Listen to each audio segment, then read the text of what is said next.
you ever noticed that chocolates from the best confectioners do not melt between your fingers, nor do they have any whitish streaks, and they are a smooth, shiny brown?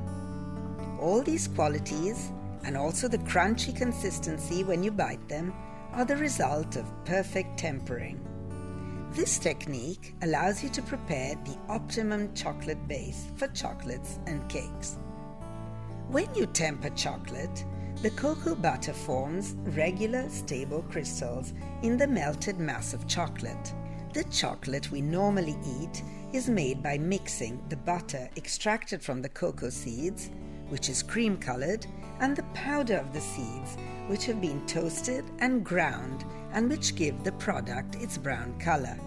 The fats contained in cocoa butter can be in different forms, and in the solid state, they aggregate in crystals with different properties. Some types of crystals, for example, melt at low temperatures. Others are more resistant to heat. Cocoa butter may be of 6 different crystal forms, and of these, only one, crystal form number 5, gives chocolate the perfect structure.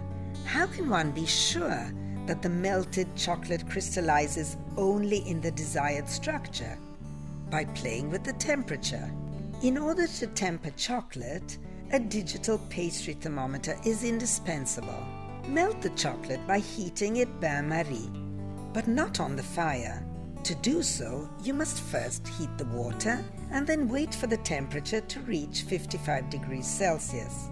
Then cool the mixture, adding a piece of tempered chocolate at room temperature. This operation is known as insemination. Bring the temperature to 28 degrees Celsius, then extract the chocolate seeds and bring the chocolate fusion to between 32 to 34 degrees Celsius. At this point, the chocolate is tempered. To make sure of the results, take a small sample of chocolate and let it cool. If it appears dark and shiny and it breaks into chips, it is ready. Tempered chocolate, if stored correctly, will maintain its characteristics unaltered, while after some time, non-tempered chocolate will become coated with a whitish patina. It is the cocoa butter that migrates and solidifies on the surface. Cocoa is produced from the seeds of an evergreen tree. The seeds are contained in an elongated fruit, which is the size of a grapefruit, and are sunk in a white pulp, which has an unpleasant taste. The fruits are gathered, squashed, and then left to rest for at least a week. During this time, the pulp and the seeds ferment. This process promotes the formation of the aromatic molecules that we appreciate so much. After fermentation, the seeds are cleaned and dried in the sun. Then they are collected and sent to the industries, where they are transformed into chocolate.